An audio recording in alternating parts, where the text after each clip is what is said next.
Mummy आपने जैसा कहा था हमने वैसा ही किया, लेकिन देखिए ना, विवेक का हाल तो वैसा का वैसा ही है। घर में ना सुबह का नाश्ता बनता है और ना खाना। नौकरी पर जाने की बात करूं तो खाने को दौड़ते हैं मुझे। हाँ मम्मी, मैंने भी सुमित को कितनी बार कहा कि अगर नौकरी नहीं करनी तो कोई छोटी सी दुकान ही खोल लो, घर का खर्चा कैसे चलेगा। देखो दोपहर के 12 बजने आए और जनाब अभी तक सो रहे हैं। हाँ मम्मी, ईशा और सुहाना ठीक कहती हैं। अविनाश का भी यही हाल है। जब मैंने अपनी प्रेगनेंसी के बारे में कहा तो मुझसे कहने लगा, अरे दूसरी लड़कियां तो 9-9 महीने तक नौकरी करती है, बस डिलीवरी के टाइम छुट्टी लेती है। मोहिनी तुम भी नौकरी करो। अब मुझे कहाँ नौकरी मिलेगी। मम्मी बताओ अब मैं क्या करूँ। हे भगवान, क्या सोचकर घर जमाई दामाद लाई थी मैं कि मेरी बेटियां मेरे पास रहेंगी और खुश रहेंगी, लेकिन इन आलसी दामादों ने तो हमारी जिंदगी को भी प्रॉब्लम में डाल दिया है। मैं तो कहती हूँ मम्मी, हम लोग वापस अपनी जॉब पर जाना शुरू कर देते हैं। बता देते हैं इन लोगों को कि हमने प्रेगनेंसी का बहाना किया है। नहीं नहीं बेटा, ऐसी गलती भी मत करना। अगर तुमने ऐसा किया तो इन तीनों की आदत और ख़राब हो जाएगी। अरे आज नहीं तो कल कभी तो तुम प्रेग्नेंट होगी, तब वापस यही प्रॉब्लम आएगी, तब क्या करोगी तुम तीनों। हाँ मम्मी, आपकी बात तो बिल्कुल सही है। इन लोगों को तो सुधारना ही पड़ेगा। लेकिन कैसे?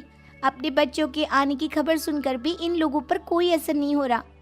पैसे कमाने के लिए घर से बाहर निकलना ही नहीं चाहते ये तीनों। अब मेरे दिमाग में एक प्लान आया है। तुम तीनों चिंता मत करो, उन तीनों को बुलाओ, फिर मैं बात करती हूँ। अविनाश, सुमित और विवेक, देखो बेटा, मैं ना तुम तीनों से बड़ा प्यार करती हूँ, इसीलिए तो तुम्हें घर जमाई बना कर रखा है मैंने। अरे मम्मी जी, सीधे सीधे कहिए ना, क्या बात है। प्यार तो हम भी आपको बहुत करते हैं। अरे मम्मी जी, आपकी इज्जत भी बहुत करते हैं। अरे भाई, आपके जैसी सास और कमाने वाली बीवी सबको मिलती है क्या? हाँ मम्मी, विवेक और सुमित ठीक कह रहे हैं। आपकी बेटी से शादी करके मेरी तो ज़िंदगी ही अच्छी हो गई है। जानती हूँ मैं, और ये भी जानती हूँ कि तुम तीनों अपने अपनी बीवियों से बहुत प्यार करते हो। बेटा, बात ऐसी है कि हमारे कुल गुरु ने कहा है कि प्रेग्नेंट होने के बाद मेरी तीनों बेटियाँ शुरू के 4 महीने हमारे गांव में जाकर रहेगी, जहाँ मेरे चाचा जी रहते हैं। अरे लेकिन क्यों मम्मी, गांव में जाकर रहने की क्या ज़रूरत है इन तीनों को। वो क्या है ना बेटा, हमारे परिवार को एक श्राप है। अगर मेरी बेटियों ने यहाँ पर बच्चा पैदा करने की कोशिश की तो उनके बच्चों को कुछ भी हो सकता है। इसलिए अब से लेकर 4 महीने पूरे होने तक इन्हें गांव वाले घर में रहना पड़ेगा। हाँ तो इसमें प्रॉब्लम क्या है मम्मी जी? हम भी वहाँ जाकर रहेंगे, पिकनिक मनाएंगे। अरे भाई, बीवी जहाँ हम भी वहाँ। हाँ यार, आइडिया तो बहुत अच्छा है। शहर की ज़िंदगी में रह रहकर परेशान हो चुके हैं, अब कुछ दिन गांव में बिताएंगे। तुम लोग समझने की कोशिश क्यों नहीं करते?